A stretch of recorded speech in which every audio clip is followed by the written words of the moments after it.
नमस्कार, मैं हूं पंकज श्रीवास्तव। सत्य हिंदी के खास कार्यक्रम सुनिए सच में आपका स्वागत है। आज बात इजरायल में उठे भ्रष्टाचार के बवंडर की। प्रधानमंत्री बेंजामिन नेतन्याहू ने राष्ट्रपति से माफी देने की मांग की है, लेकिन वजह फिलिस्तीन में नरसंहार नहीं, भ्रष्टाचार के गंभीर आरोप हैं। उनके समर्थन में अमेरिकी राष्ट्रपति ट्रंप भी दलील दे रहे हैं। आखिर क्या है नेतन्याहू पर आरोप और वे क्यों चाहते हैं कि उनके खिलाफ चल रहे मुकदमों को बंद कर दिया जाए?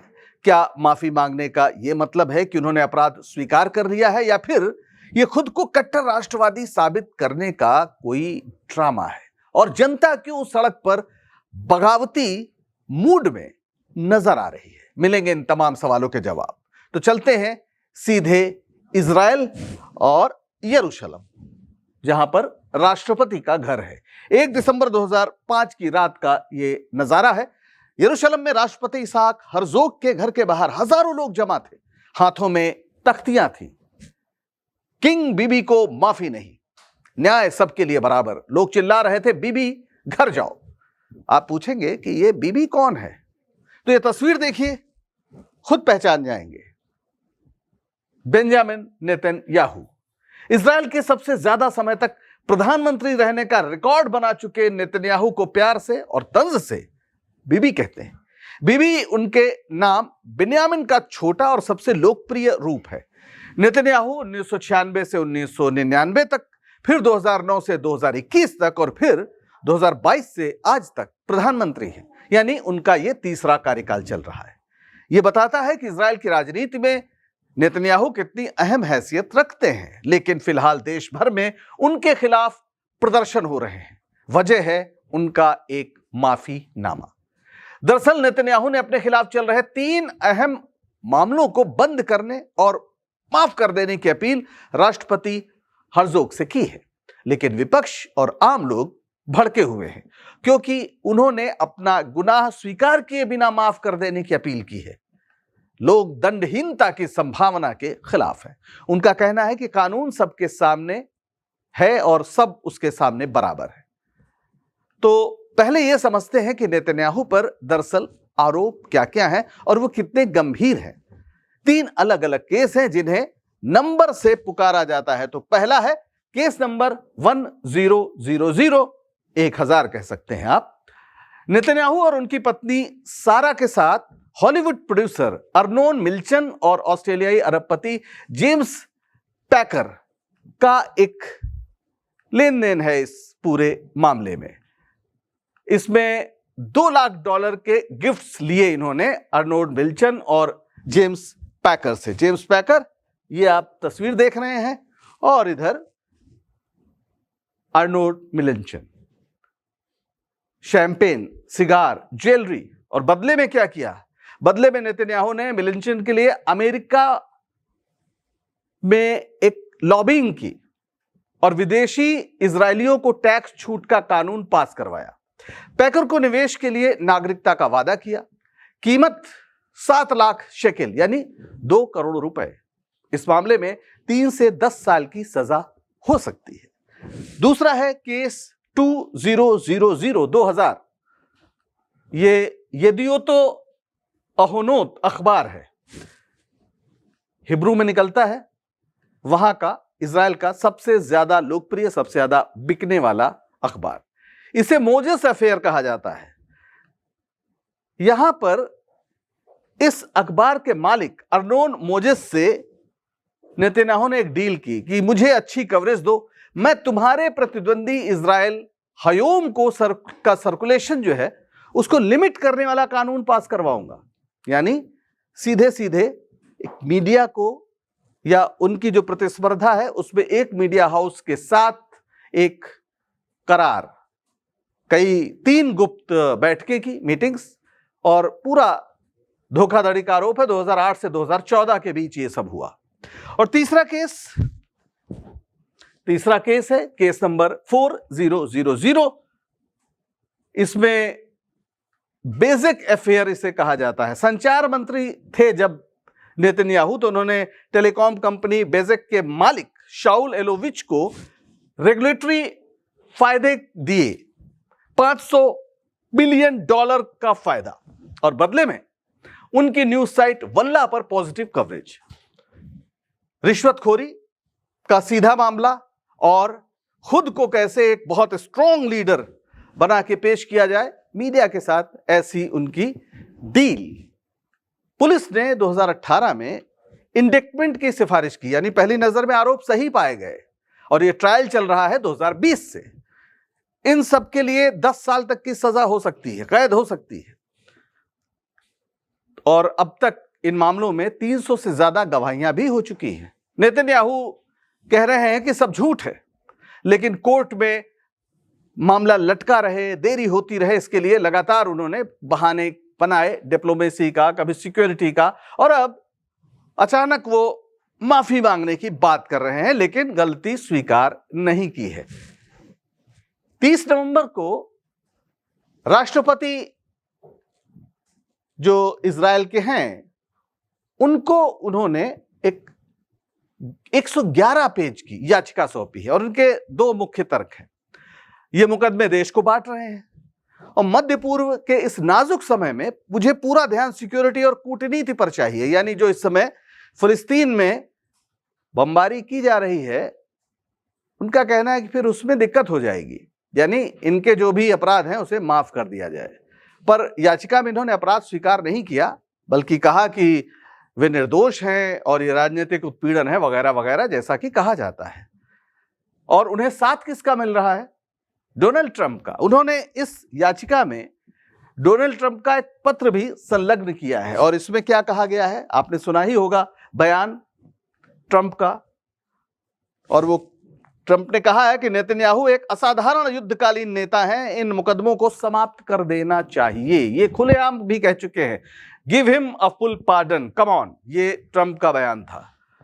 अब ट्रंप दोनों मित्र हैं, हालांकि अंतर्राष्ट्रीय कूटनीति में व्यक्तिगत मित्रता का कोई मतलब नहीं होता और इसलिए हमें जानना चाहिए कि दरअसल पीछे क्या है। पीछे है अब्राहम एकॉर्ड।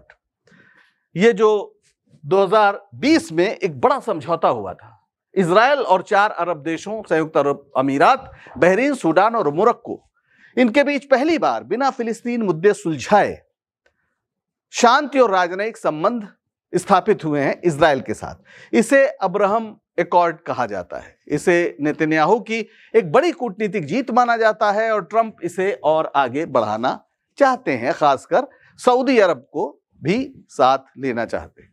इसके लिए उन्हें नेतन्याहू की जरूरत है। ट्रंप को परवाह नहीं कि गाजा पट्टी में नेतन्याहू इस बीच क्या कर रहे हैं और दुनिया कैसे इसे लेकर बार बार चिंता जाहिर कर रही है। ये तस्वीरें देखिए, पूरा गाजा पट्टी बर्बाद कर दी गई है। 2023 7 अक्टूबर से हमले हो रहे हैं, 67,000 से ज्यादा फिलिस्तीनी मारे गए हैं, लाखों बेघर हैं, बड़ी तादाद में बच्चे और महिलाओं को जान गंवानी पड़ी है। ये 2025 में सीज फायर का जो ऐलान हुआ, उसके बावजूद हमले जारी हैं। नेतन्याहू कहते हैं कि अभी काम खत्म नहीं हुआ है और ये बात उन्होंने यूनाइटेड नेशन में अपने भाषण में भी कही, लेकिन दुनिया भड़की हुई है। संयुक्त राष्ट्र, यूरोपीय यूनियन, यूनाइटेड नेशंस का जो ह्यूमन राइट कमीशन है, वो सब बता रहे हैं कि यहां पर फिलिस्तीन में दरअसल जेनोसाइड हो रहा है, नरसंहार हो रहा है।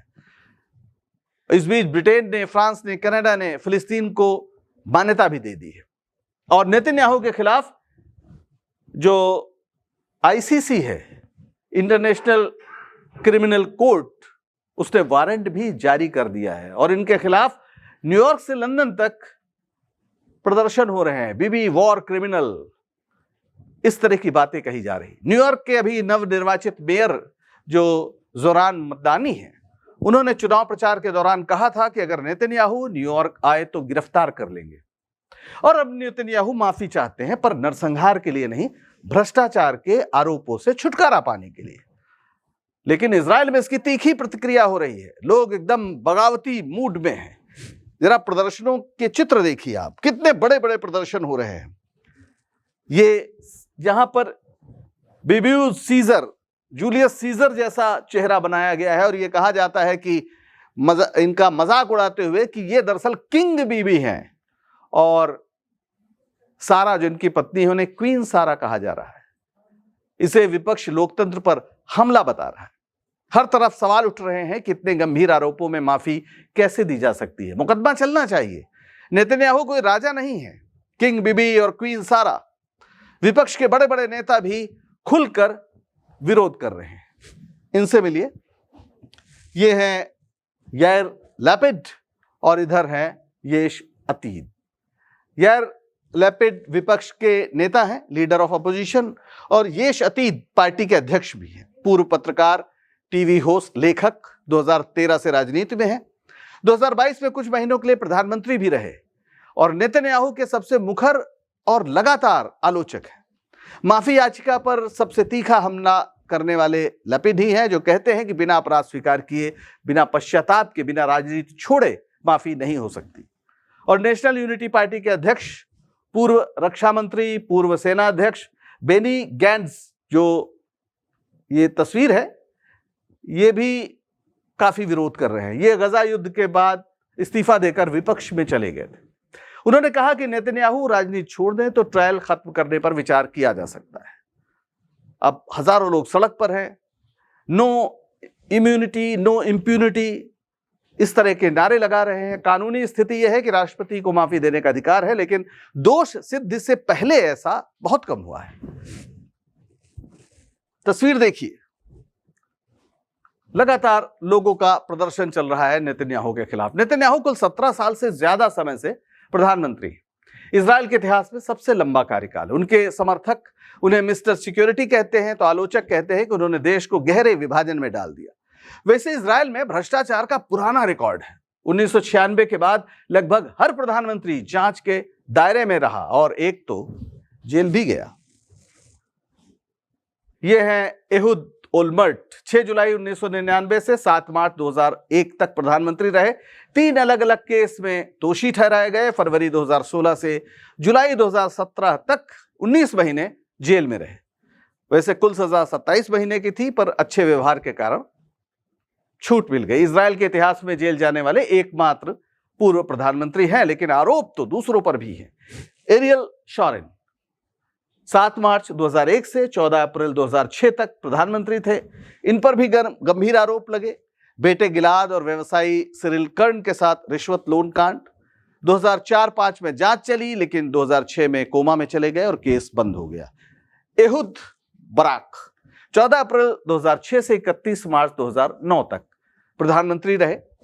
1999 से 2000 में अवैध चुनाव फंडिंग और एनजीओ के जरिए पैसे लेने का आरोप। 2001 में जांच बंद हो गई, दोष सिद्ध नहीं हुआ। ट्रांसपेरेंसी इंटरनेशनल की 2024 की सूची में जो इजराइल है वो 180 देशों में 30वें स्थान पर है। मध्य पूर्व में यह अच्छा है, लेकिन पिछले 10 सालों में 10 अंक नीचे गिरा है। यानी भ्रष्टाचार के मामले लगातार बढ़े हैं नेतन्याहू के जमाने में। लेकिन साथ साथ जनता भी मुखर हो रही है, वरना कई लोकतंत्र तो ऐसे हैं जहां चुने गए लोग खुद को भगवान घोषित कर रहे हैं और उनके हर भ्रष्टाचार को यह मरियल मीडिया मास्टर स्ट्रोक बताता है। ऐसे शासकों की भी नजर नेतन्याहू पर है।